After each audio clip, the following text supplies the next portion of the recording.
You are listening to the Fly the W670 podcast. It's season 2. It's episode 83, and we are assessing the Cubs starting pitching. Don't forget to download, review, and most importantly, subscribe to the podcast. Follow us on the socials, Fly W670 on Twitter, Instagram, of course, on Facebook, or email us at flythew670@gmail.com. Crawly, happy Sunday. How the heck are you? We got 2 games into the World Series. 2 games into the World Series, 1 exciting game, 1 boring game. But hey, well, it wasn't boring game. It really wasn't, until the end. So the postseason baseball has been fun, and like I said, just kind of been watching and seeing what this is just a crazy World Series matchup. And I like I said, I figured it would go 6. We'll see what happens though. Yeah, we'll see what happens. I mean, I think Arizona could easily be up 2 games, or Arizona could easily be up 2 games to none. The D-backs cutting back to Arizona, but we'll get into that in a few more minutes, how we got to where we are right now. But let's start in this first part of the podcast talking about the starting pitching. The last couple podcasts, we reviewed the infield, we reviewed the outfield on the last pod, and now we're at the starting pitching. Yeah, when we were looking at all of those, we, originally we were looking at WAR. It's a stat that measures players and their value in all regards.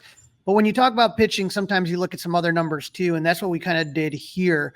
Now, looking at WAR compared to the other 30 teams in MLB, when you're talking about starting pitching, the Cubs starting pitching this year ranked 20th out of 32 teams. Dustin, that's a drop compared to 2022 when they actually finished 12th out of 30 teams. Now, 11 different pitchers started for the Cubs in 2023, although out of those 11, 2 were used as openers. So they didn't use a lot of pitching, so to speak. Justin Steele pitched 30 games, Tyone 29, Stroman 25, Hendricks 24, Smiley 23, Wisniewski 11, Assad 10, Wick 7. Caleb Killian was a fill-in starter for 1 game. And then Michael Fulmer and Jose Cuas started games, but as openers. And we'll talk about that momentarily. So, when we walked out of opening day, when it was opening day, the 5 starters that the Cubs had with Hendricks on the IL was Stroman was the opening day starter, followed by Justin Steele, Jamison Tyone, Drew Smiley, and Hayden Wisniewski. But for the sake of this podcast, we really focused on the 5 guys that started the most games so far this year. And Dustin, there really was not, if you want to talk about one of the great stories of the Cubs season, it had to have been Justin Steele. I remember, when we started talking at the beginning of the year, we had Stuart McVicker on talking about, he had an event with Justin Steele in April. And I remember saying, boy, this is a pretty good priced event for a guy that could potentially be a Cy Young contender. And, Steele started his amazing run in the second half of 2022, and he kept that momentum in 2023, Dustin. He went 16-5 with a 3.06 ERA. He was the ace of the staff, and he made his first All-Star game this season. What a fun year for Justin. Yeah, he was clearly the ace, no doubt about that. It's also cool to have a left-handed ace. That's also really cool. Had a really great start, kind of wore down a little bit towards the end, but that's understandable considering the fact that he had never done as much as he did, but looks like he walked off the field healthy, and I'm sure he's already in his throwing program, so I expect good things heading into the 24 season. Yeah, and the thing about Justin Steele is that he was 100% consistent, and I know he's probably not going to win the Cy Young. No, but he's not going to win the Cy Young. No. When you look at his numbers, though, Dustin, he never really was bad for any month of the season compared to Blake Snell, who is probably going to win the Cy Young, where Blake Snell started bad the first couple of months, but then absolutely rolled it after that. Justin went 4-0 in April with 2 no decisions. He was 2-2 with May with 2 no decisions. He was on the IL in June with that forearm strain like everybody else seemed to have. But he went 3-0 in the 3 games that he started. 2-1 in 4 game starts in July with 1 no decision. In August, he went 4-0 with 2 no decisions. And September, he went 1-2 with 2 no decisions. He was 9-2 before the All-Star game, Dustin, and 7-3 post All-Star game. So again, pretty consistent. His Ks per 9 innings was 9.14. So he struck out on average, like I said, 9.14 batters per 9 innings. His walks were 1.87, and his home run per 9 innings was 0.73. So, I mean, his numbers were great. It's just amazing to see what he can do with, I mean, he's mainly a two-pitch pitcher, a fastball and a slider. But like you said, Dustin, in September, he had a couple starts, 2 starts that he gave up 6 runs. He threw 173 innings compared to 119 in 2022. That's a big jump. That's a big jump. So, I hope, he's kind of just taking it easy this offseason and ready to go. That's the one thing that does scare you, is that when you are in a postseason run, you know what I mean? The only time I ever remember Steven Strasburg, they shut him down when they're in the middle of a pennant run and they didn't make it. Right. Yep. It doesn't happen often. And I mean, you can't just sit there and say, well, we're going to usually, Strasburg had his history of arm problems, but with Steele, you had to keep riding him. And so hopefully he is going to keep riding that momentum in 2024 and become one of the premier starters in the game. Right. He's definitely not somebody you have to worry about. I think we just want him to keep getting better each year. So no worries about him, no problems with him. I have all the confidence in the world of giving Justin Steele the ball on opening day next season. Right. Now, the guy that took the opening day start this year, Marcus Stroman, was in his second year of a 3-year deal. Stroman had some injuries in 2022, but like a lot of the Cubs staff, he finished strong in the second half of 2022. In 2023, he went 10-9 with an ERA of 3.95. He also made the All-Star team for the NL along with Justin Steele and Dansby Swanson, but like Dansby, he did not attend. For Stroh, it was like 2 completely different seasons. And remember, Dustin, he was throwing really well. He just didn't have a lot of run support. He went 2-2 in March and April with 2 no decisions, 3-2 in May with 1 no decision, 4-1 in June. But that loss was in June was in that St. Louis game in London where Trey Mancini made a big error and then he left with a blister. That game marked the turning point of the season for Stroh. In April, Dustin, he had an ERA of 2.76. May, he had an ERA of 2.87. June was his best month with an ERA of 2.17. But, this is where things fall apart. I mean, people were talking about Stroman starting the All-Star game. If people remember that. There was talk of that. He was phenomenal in the first half. We talked about whether or not we want him to do it because we want him to stay fresh, right? What's the right thing to do?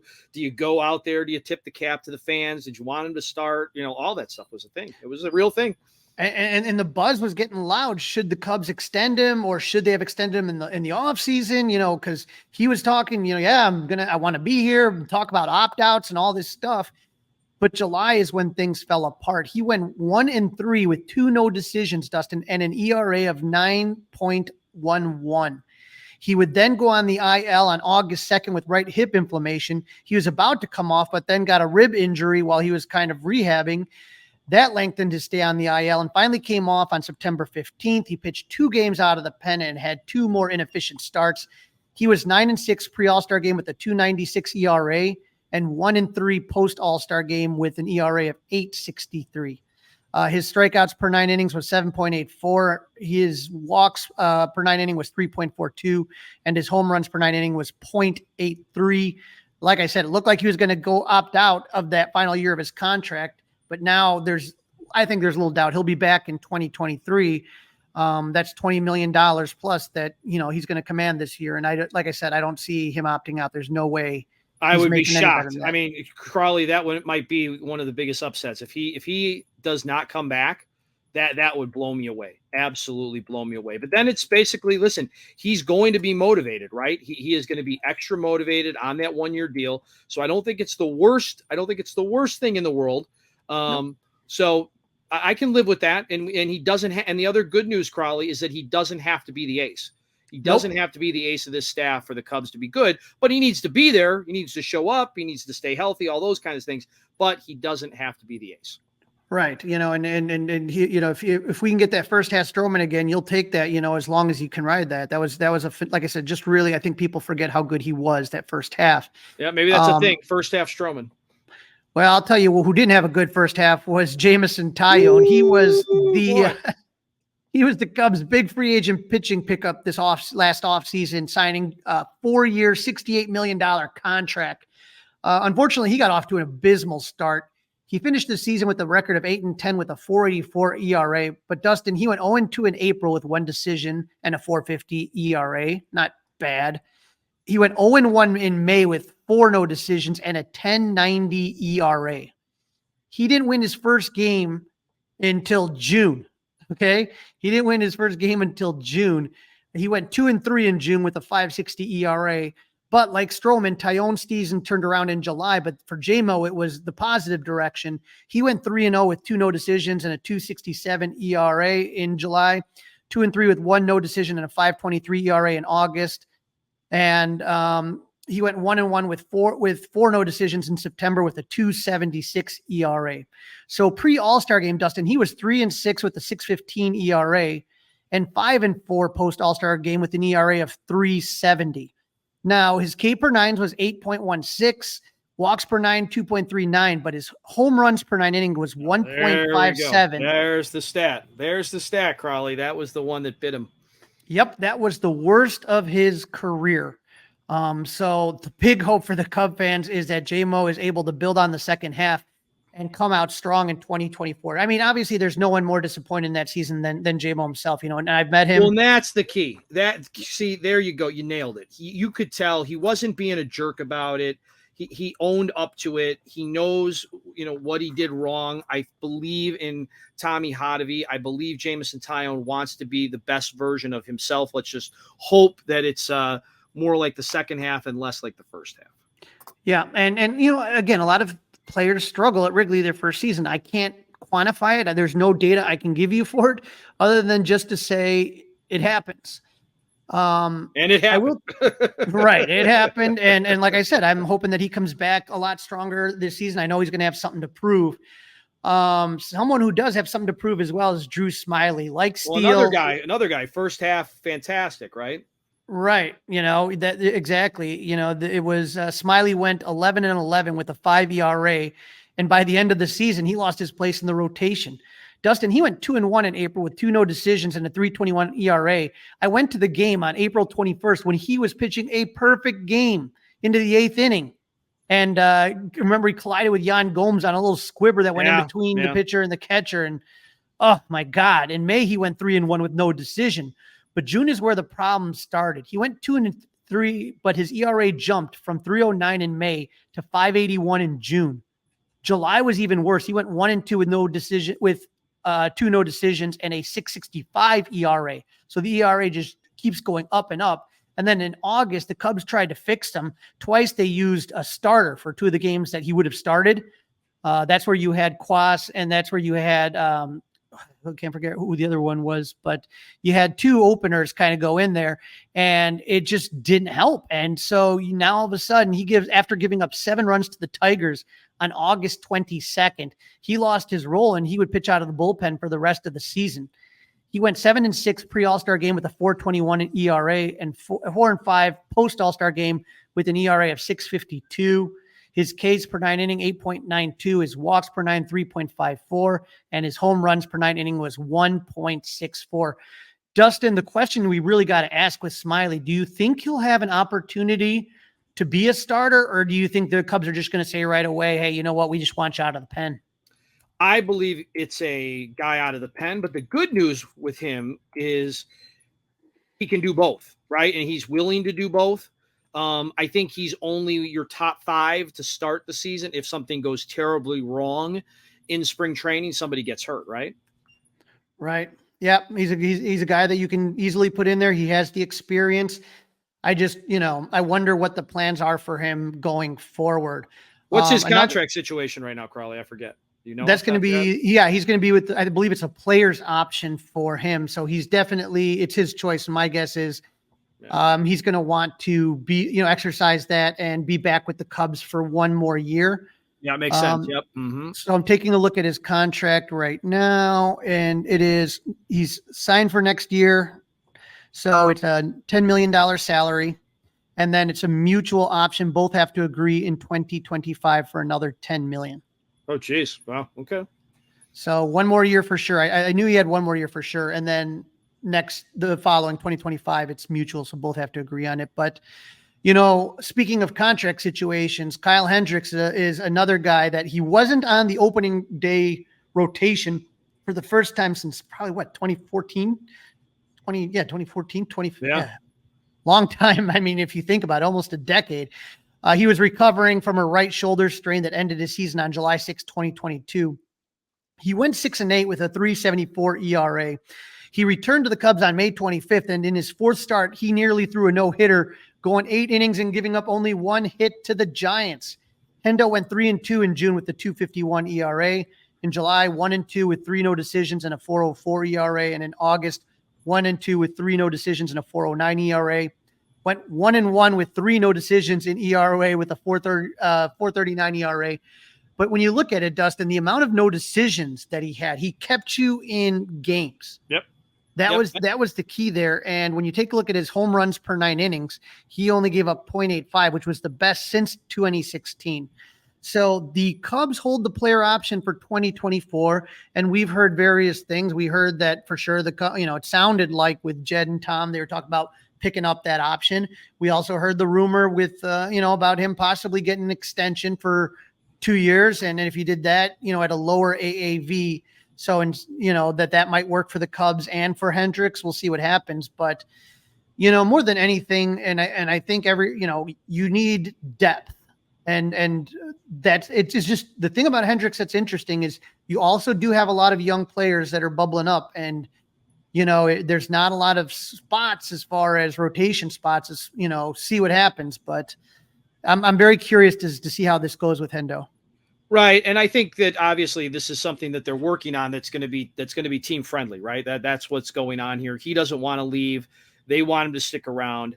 And again, those kind of numbers for your 4th or 5th guy, you'd be fine with that. That's good. And his experience to help some of the young guys, because there are going to be a lot of young guys that we're going to talk about next that could definitely learn from him. And I think he's the type of guy that has no problem sharing his knowledge.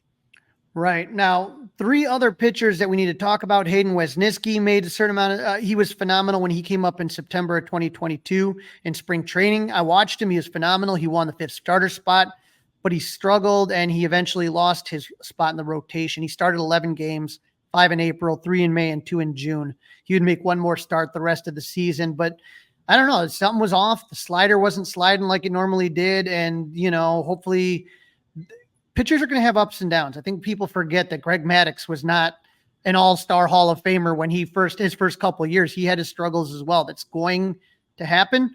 Hopefully he can turn it around. One guy, Dustin, that impressed both of us was Javier Assad. Yeah. He really turned the heads in the WBC, struggled a little bit in the bullpen to start the season, spent April and May going back and forth between Iowa. But after May 24th, he stayed with the team the rest of the year. And when Stroman went on the IL, it was Assad who stepped up and took his spot. He started 5 games in August and was 2-0 with a 2.48 ERA and made 4 starts in September and was 1-0 with 3 no decisions, keeping the team in it. Just, the offense kind of let him down a few times. But Assad was, when you talk about swingmen, as far as Smiley is concerned, Drew, I think that Javier Assad would just be a great swingman, and I was really impressed with everything he did this year. Yeah, he did a lot of good stuff. We saw him in the World Baseball Classic, right? We both got really excited.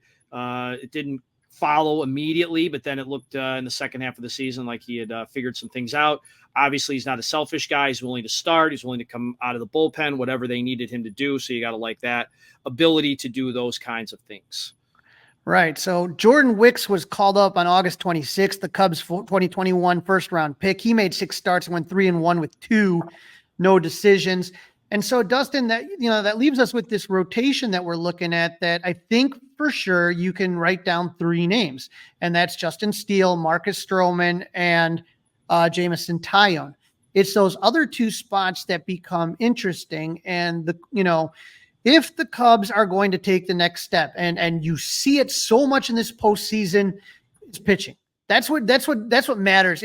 The regular season is so different from the postseason. In the postseason, you can really go with just 3 starters, and then kind of mix and match a postseason. But those 3 starters, Dustin, they need to be studs.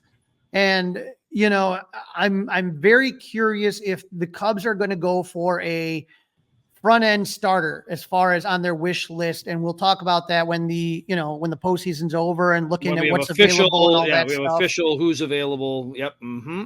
But that's interesting. Like, do you go out and buy that top end guy? And is that top end guy even available? Right. Because for me, I don't know if the Cubs to me truly have a number one, like a bona fide, no questions asked number one. Could you make the argument for Steele? 100% absolutely. But let's remember that this was one phenomenal season. Okay. Right. Yep. He's going to have to come back and prove that that wasn't a fluke. And I believe that he will do that. But either way, you need two reliable aces. And I think right now, I don't know if the Cubs have that. So let's say you do get a front end starter, right? Then you have that would be the free agent starter. You'd have Steele. That's 4. So now you have one spot left. Okay. And so, you got Kyle Hendricks, you have, and you're going to want to give these young guys an opportunity, Dustin. We have a lot of pitchers. We talked about Wicks. We talked about Assad. We talked about Wisniewski. Don't forget Caleb Killian. Ben Brown got a little bit injured at the end of the year and wasn't able to go. There's a lot of guys that are really bubbling up. And the question, and when I look back at Kyle Hendricks, I understand it's team friendly. I understand what he brings to the table. There's no one that would love Kyle to come back more than me. I'm staring at his picture right now in my man cave. That sounds weird, but I got a wall of World Series pictures up.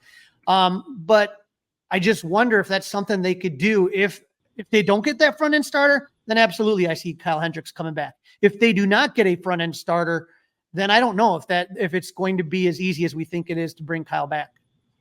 Yeah, it's good. These are good problems though, right? These are good problems for the Cubs to have. They always say you can't have enough good pitching, and the Cubs have a lot of good pitching. And I agree with you. They might not have great, but they do have a lot of good. And financially, Crawly, if the right guy is available, they have the opportunity to get great if that person is out there. You are listening to the Fly the W670 podcast. This is season 2. It's episode number 83. We are assessing the Cubs starting pitching. Of course, we want you to download the podcast. We want you to listen. We want you to review. Subscribe to the Fly the W podcast. Check us out on all our socials. All right, Crawly, let's get into a little news on the field and off the field for the Cubs and the MLB overall. Yeah, more and more buzz. Yeah, the Cubs are among probably 29 other teams that are interested in Japanese left-hander Yoshinobu Yamamoto. Nice job with that, by the way. That was good. Thank you. You are really, truly, there's a lot of teams that have been scouting him. The Yankees are up there. The Mets are up there. Like I said, there's nobody in baseball that doesn't want this kid. According to our buddy Patrick Mooney, Jed Hoyer was on a scouting trip to see Yamamoto. He's a lefty with phenomenal numbers in Japan. He is only, Dustin, 25, and he has won what the Japanese call the quadruple crown, leading the league in wins, winning percentage, ERA, and strikeouts for the last 3 seasons. He has won 2 of what would be our equivalent of the Cy Young Award, the best pitcher. And so, boy, you saw what happened as far as with the Mets and getting Forkballer in there to, really, really kind of, I think when you saw the way that the Mets handled it, I think that was a real good blueprint because they don't throw as many games in Japan as they do in the United States. Right. So the way that the Mets handled Kodai Senga was using him almost as a every 6th day starter, right? It wasn't like officially that, but they definitely gave him a lot more rest than they would a normal normal starter that was, played his whole career in MLB. And so I think that gives you a blueprint. And Yamamoto, like I said, is absolutely impressive. Again, remember Seiya Suzuki was trying to recruit, Shohei Ohtani to the Cubs. Well, maybe he can do the same with Yamamoto. And the other thing, Dustin, his locker mate in Japan, Frank Schwindel. Now that's interesting. There's a little twist, and Frank, really liked his time here. Yeah, can you imagine if Frank the Tank is responsible for helping the Cubs land that? That would be worth something. Yeah, you get a little extra bar tab over at any of the establishments. Yep. Now, as usual, Dustin, I'm sitting there driving in my car on Saturday, and what do I'm right away on 670 The Score inside the clubhouse with Bruce Levine, and I think Mike Esposito was with him again. Espo this week, yep. Yep. And so, the one thing that he mentioned, and this has been kind of bubbling up since the end of the season, is And we've talked about it. The Padres are trying to shed salary.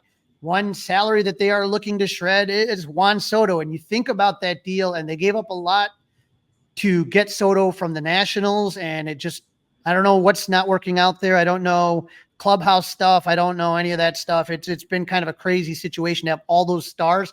But sometimes if the chemistry is not right, Dustin, it just doesn't work out.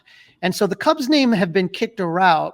Now, the one thing that Bruce mentioned that really kind of turned my head a little bit, when I was driving, is that he said that the Padres are high on Christopher Morel.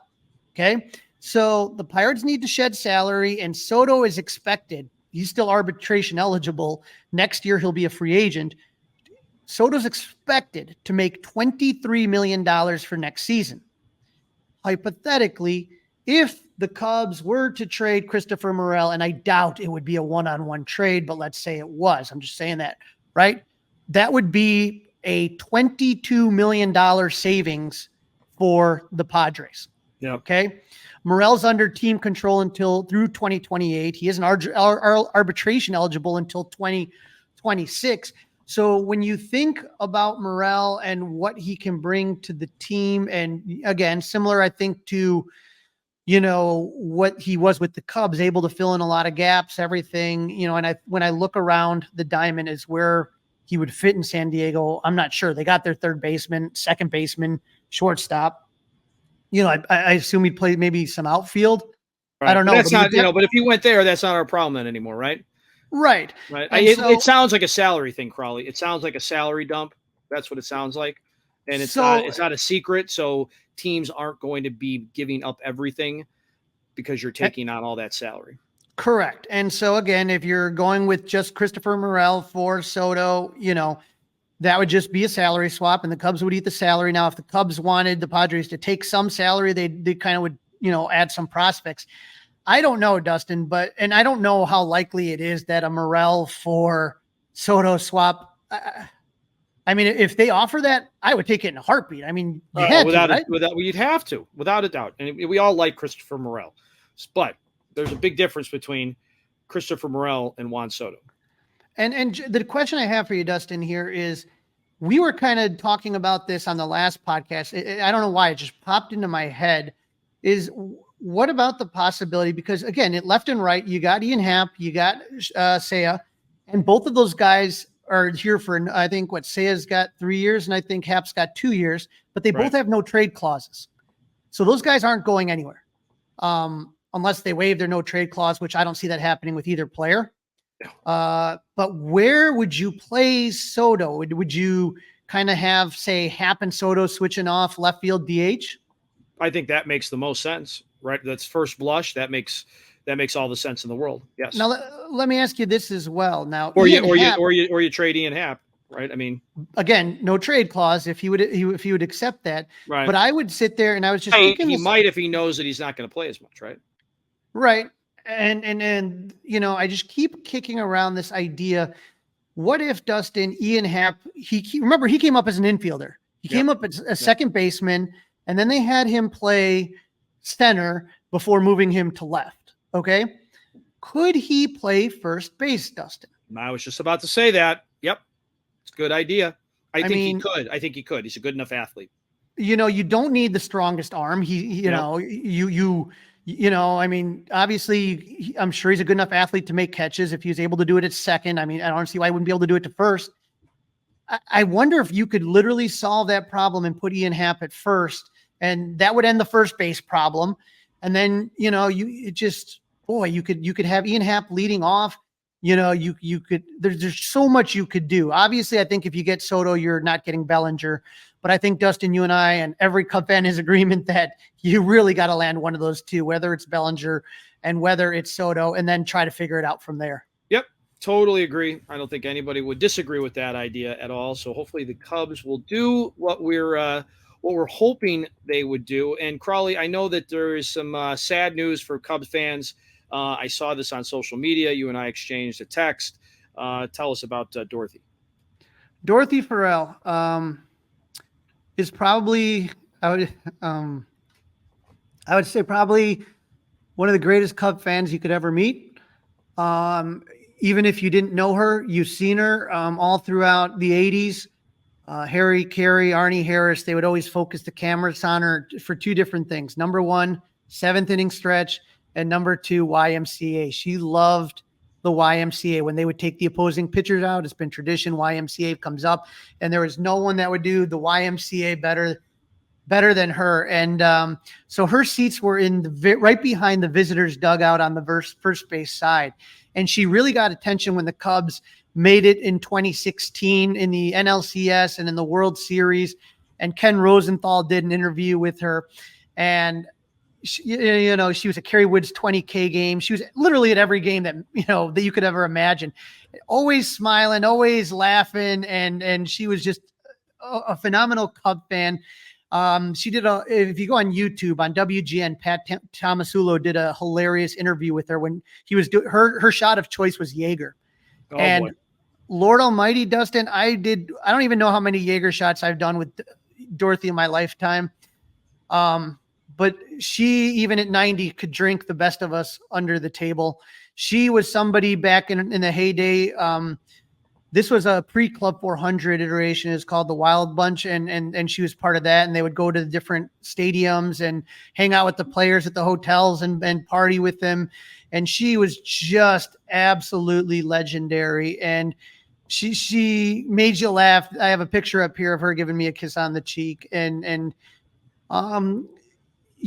was when Pat Tomasulo interviewed her, he asked about her favorite players, and she said Mark Grace. And she said Grace had a nice butt. And that was Dorothy, man. There was absolutely no filter. She was a hilarious lady that loved baseball, loved the Cubs. And I have a picture up here. If you're subscribed to the 670 The Score YouTube channel, someone took a picture of her. It's a Getty picture. And on it, she had one of those shirts that just said, "Just one till before I die." And it looks like she's just looking into the great beyond. And so the last time I hung out with Dorothy was for her 94th birthday 3 years ago. And COVID had just started. It was all sorts of craziness. And she at that point had to be in assisted living, unfortunately. But we had a car parade and all drove by and honked. And we had some cakes. It was socially distanced. Everyone was wearing masks, so please don't get mad at me or anything like that. But we played YMCA for her, Go Cubs Go. We played all her favorite songs, and the memory wasn't that good at this time. But God, when that YMCA came, she sure knew how to dance.